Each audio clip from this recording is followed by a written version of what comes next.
Hey everyone, it's Big Dave, and today's about how we talk to ourselves. When we're talking to ourselves, that is so important because the words we say to us inside here matter way more than the words that come out of your mouth. So today, I want you to learn how to self-talk so we can start to build your confidence back up. Self-talking is a powerful tool.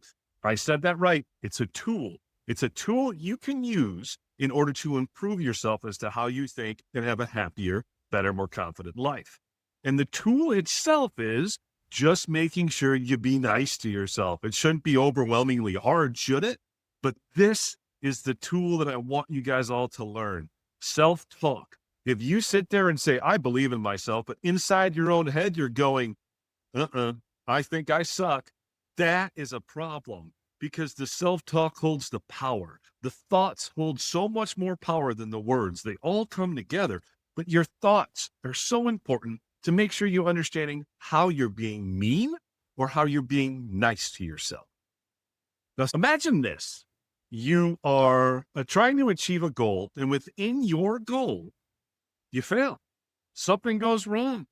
And now all of a sudden, your mind goes crazy, and your mind says, I can't do this stuff. Well, that is negative self-talk. Why can't a problem just happen? Why can't, I got something in my hand. Why can't life just happen? Why can't things just happen to you and you be able to why does it have to mean something so much that yourself starts to talk bad about yourself? Life's life, man. It isn't easy. But when you start talking about yourself in a bad way, because maybe a goal, maybe an accident, maybe you got a speeding ticket, maybe something went wrong at school with one of your children, whatever that is, why do you have to start talking bad to yourself? The worst thing you can do is have negative self-talk because that self-talk is what starts to bring you down. And when you start coming down, you could end up to a level to where self-talk is now what your brain thinks is safe. It's scary as hell, but that's what your brain thinks is safe, is negative self-talk. You got to retrain that son of a bee. You know what I'm talking about? Retrain that brain so that you're able to make sure that your brain knows you're worth something because you are. Every single one of you are worth something, and we just got to be a little nicer to ourselves inside our heads in what we think. You might be asking yourself, does this really matter? The answer is yes. It really does matter because if you look, it's 2026 and you're going to be asking yourself, does this really matter? And the answer is yes. We have so much more information that we're collecting from people, so much more information, and we're so much more advanced. Hell, with AI coming on, we're able to take such big data and actually get things that we can understand through data that was so complex that before we could not draw conclusions. We now know that self-compassion, actually talking to yourself nicely, is so much more productive than negative self-talk and not liking yourself. We now know that because of what triggers in the brain and then what ends up happening and the outcome itself. So self-talk is a very powerful, and whether or not you want to use it to the good or the bad really is up to you. And you're going to sit there and think it's not up to me. Yes, it is up to you. I'm telling you, your self-talk is up to you. And the world right now has so much stuff going on, and it's only going to get worse because think through life now with social media and everything. As soon as something happens, it's exposed no matter what. And since people like hearing the bad stuff just keeps coming, and then boom, that's all you hear. And because now you're watching it, you're like, and you're watching your phone because you're stuck on it. The algorithm's like, they want more of that. So you just get fed that. And now all of a sudden your negative self-talk just gets worse. So today it's so much more important that we start to understand that we can control what we say to ourselves in the manner of which we say it and how we treat ourselves. And I am really going to keep saying this thing over and over. You're going to be tired of it. Be nice to yourself. You deserve it. You deserve to be nice to yourself. Don't sit there and be doom and gloom in your thoughts. Your thoughts hold the power because that's what controls your actions. You've heard this from me once. You've heard this from me 1,000 times, right? The meaning you give something hits the emotion, and the emotion controls your thought. The thought hits the action. So it just keeps going all the way through. They just go one through the other. So your thoughts control your actions. Thus, your thoughts can control your results. Powerful, isn't it? Some of you might be asking yourself, well, how do I be nice to myself? And here's the answer. And I touched on it earlier, but I'm going to touch on it again. When you're talking to yourself and your thoughts are in there. Now, remember, talking to yourself isn't just you going, self, this is what I think. No, it's your thoughts. So your thoughts inside when things happen, when all of a sudden something happens, you're like, oh my God, this is terrible. Guess what emotions come? Yeah. Sadness. Maybe you're terrified, fear. Maybe it's some sort of anxiety that comes out. But all these things come out of you because of what happened. And now that meaning you gave, it triggered that emotion. So then these thoughts come in. So what you can do is flip those thoughts around. And the easiest way to describe this is from a business standpoint first. And it's chasing that goal we talked about.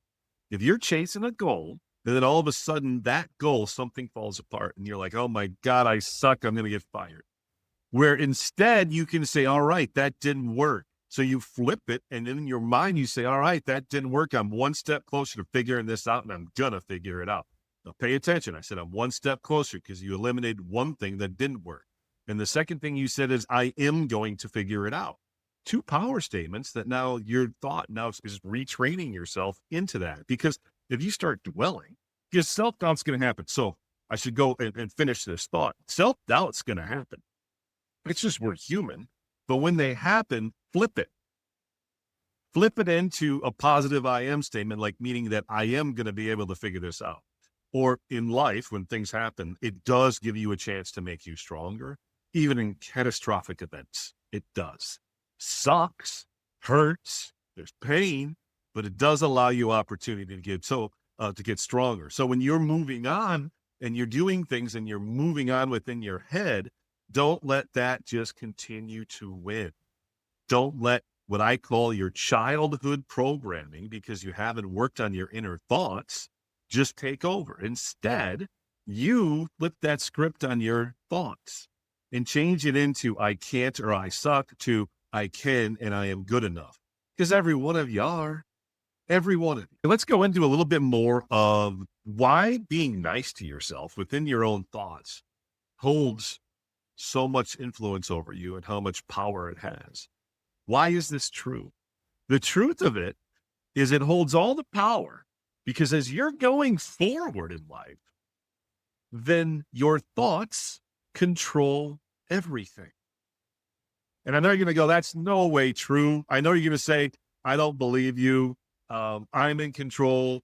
Some of you may think you're in control, but they're miserable. I tell you right now, if you're sitting there and you're not happy, if you are all of a sudden in trouble all the time, if you are like bad things just seem to happen, if you're a person who hates their job, or maybe you're alone and don't like anybody, all these things lead to your thoughts. Your thoughts are controlling you. Now, if you want to be alone, those are your thoughts. That's what you want. But my point is, if you're not happy and you want something different, change those thoughts. And self-talk is your first step. Because if you don't believe in you, all the people surrounding you will not believe in you.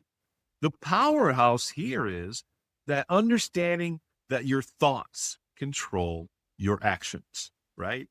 When you think something, and it's whether it's on purpose or not, a lot of these thoughts come into your mind just subconsciously through whatever has transpired in the past and your brain thinks is safe.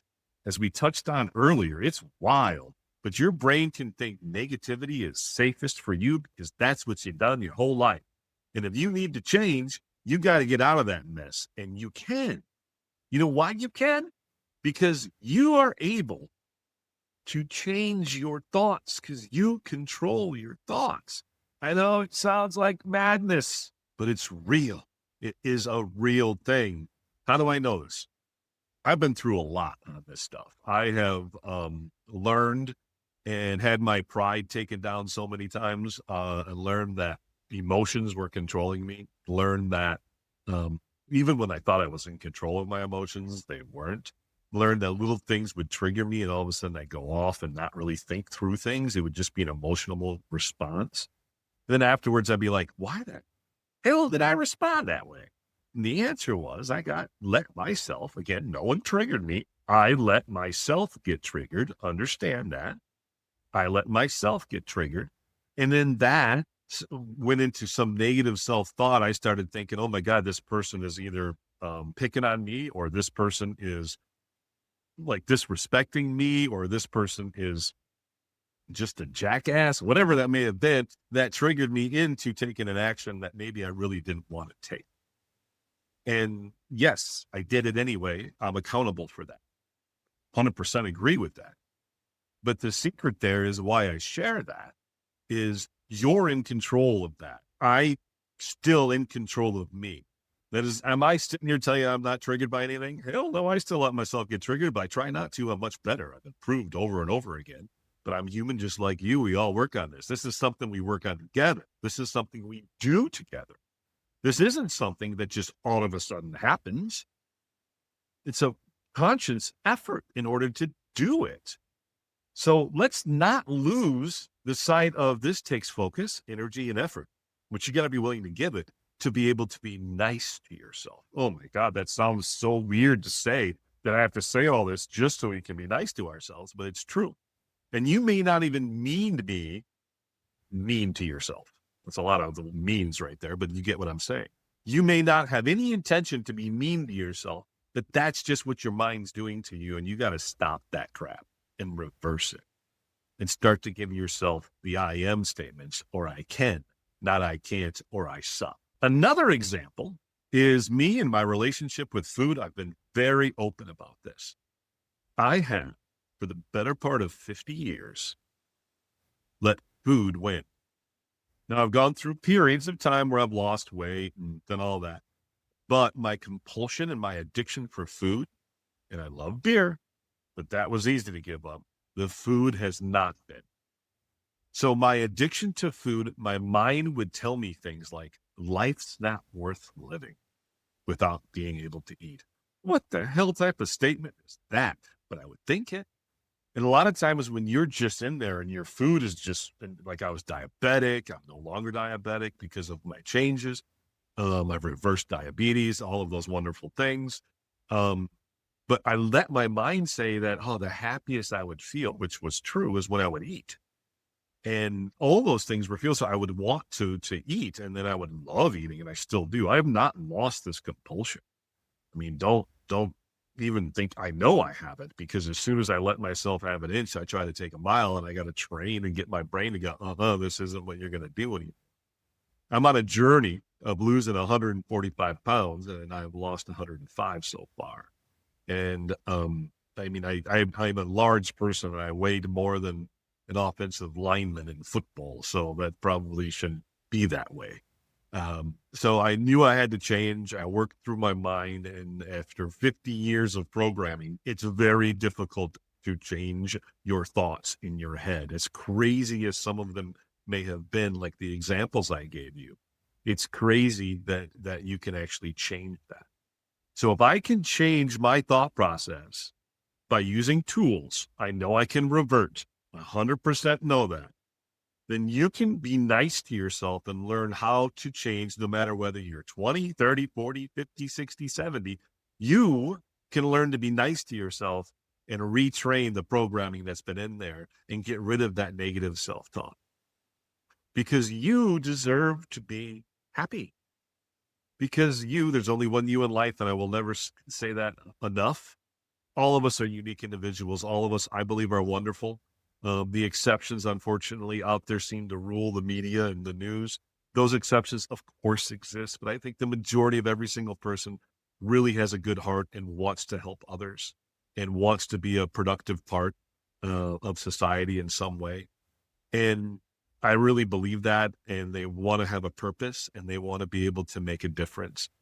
And because of that, we all have that. No matter what you think on whatever subject, we all have that one common goal that can move us forward. But be unique to you. We're all unique people. Nobody's the same, not one person. I mean, If you are a mother or a father, I'm lucky enough to be an uncle, you know that the moment that child comes out, they have this personality. And that personality, for its most part, stays that way. It's crazy. It's crazy. So all of it, programming is started, and even at childbirth. And you can see it come all the way through. And I'm like, what in the world? How is that possible? And then we just form ourselves. And however we formed ourselves in self-talk, since that's what we're talking about, is where we stay. And if you're always mean to yourself, pay attention, because it's not good for you. As we come to the end of this video, thank you for spending the time with me. And I really want you to understand that being nice to yourself is the beginning of you being able to achieve whatever your goal is within life. Because if you're nice to yourself and holding yourself accountable, I can't forget that. Being nice to yourself, I want to go into this, I'm going to go on a tangent, doesn't mean you don't hold yourself accountable. If you failed, you failed. But that doesn't mean you permanently failed. So, meaning that if you're attacking a goal, let's say me in weight loss, and I want to lose 30 pounds in the next 60, 90 days, let's say 90 days, and I didn't do it. I'm going to tell myself, no, I didn't do it, but I'm going to do it. And this is what I'm going to do now, so I will do it. And now instead of maybe I lost 10, and now I'm going to say I want to lose 30 more in the next 90 days. Again, I'm making up whatever goal that is. So being nice to yourself doesn't mean you just give in to everything. That's not what it means. It means that you hold yourself accountable, but you still tell yourself you can still hit whatever it is happening. Let's use a personal thing in life. Let's say right now I go outside, driving my truck, I get into an accident. I'm not going to sit there and go, why did that idiot hit me? Holy cow, that person's such a son of a bitch. No, that is not what I'm going to do. What I'm going to do instead of go, all right, this is unfortunate. This sucks. Hopefully, if no one got hurt, I'm going to be very thankful that no one got hurt. And I'm going to say, all right, I know that I can get through this and I will be able to fix this and I will figure it out. Even if it creates a problem for me to figure out how I'm going to get to and from work, I'm going to tell myself, going to figure it out and I'm going to make this work. I'll get through it. It's going to suck, but I get through it. Now, pay attention to that, because when you go through this, you can't all of a sudden lie to yourself. And that's why self-talk becomes confusing. When you talk to yourself and you're being kind to yourself, it doesn't mean lie to you, ever. Because as soon as you lie to yourself, you don't believe yourself and you go right back down the wrong path. So you can't lie to yourself. And so if you would tell yourself that something is like, all right, I don't have a car, there's no way I can get to work, haha, everything's great. No, that doesn't work. You're going to tell yourself things will suck, but I'm going to figure it out. I'm going to work and I'm going to come up with ideas of how to get through this. See the difference there? It's a big, powerful difference, because nobody really wants to talk about how you actually apply these things in life. And maybe I can use another example. Trying to think what example I could use right now. Let's say, let's use this one. I am out at a restaurant and somebody comes up and just acts a fool. What do? How do you handle that?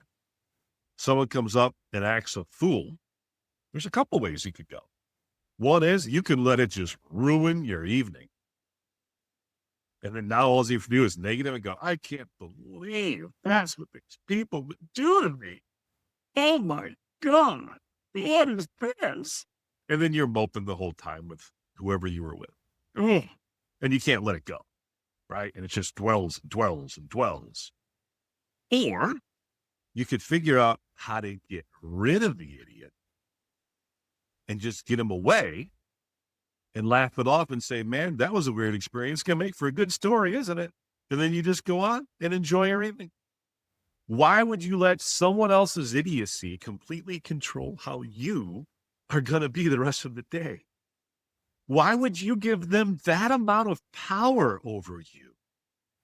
Why in the world would you give someone else the amount of influence, and you don't even know them, because of one stranger doing some weird things? Give them that amount of influence on your life. They deserve zero influence. Zero. You don't know them. They don't know you. What's the matter? Make it well, that was odd and a memorable experience, but let's enjoy ourselves. Right? There's a big difference between the two. You can control how you're going to react and feel to it. Now, I'm not going to get into how you get rid of them. There's all different personal preferences there. But I get away from them. Get rid of them somehow. But don't let them ruin your evening. So you can actually go and extrapolate those two examples into everything because they will work. How you look at something, the meaning you give it, determines the emotion that's going to come out, which is going to determine your thoughts, which now determines your actions and your mood, how you feel, all of it. So why not feel fun and good and ready to go? Now, I understand there's some things that you should be sad about, the passing of a loved one, something traumatic happening, and you should feel that sadness. That's normal. But instead of saying this is so overbearing, I can't take it, tell yourself they would want me to move on and be strong enough. Or you can say to yourself, I am strong enough. This is going to suck, but I am strong enough to live on, and I'll make them proud as I live on. So there's so many different avenues of how you can look at that, whatever makes sense to you and your life and how you think and where you are from. It isn't just one. So in recap, let's end this. I think you got it. I think you understand why it's important. I think you understand that you need to reverse your own negative self-thought to be more positive. And I think you understand that once you start doing that, you'll start hitting the positive things in your life more, like your goals will start to be achieved. All of a sudden, you'll be happier and your confidence will grow, all because you are reversing your own negative self-talk, which you're talking to yourself that way. You're doing it to you, whether we like it or not. That's the truth. And it can be as deep as to a situation. It can be as simple as just how you wake up and look at something that you do, like you drop something. You're like, oh, what an idiot. That's negative self-talk. You're not an idiot. You just dropped it. We all drop shit, right? What the hell's the difference? All right. So remember, be nice to yourself. You're worthy of it. You're good enough. I know you are. I believe in you. That's all I have. This is Big Dave. Thank you so much. I'll talk to y'all on the next one.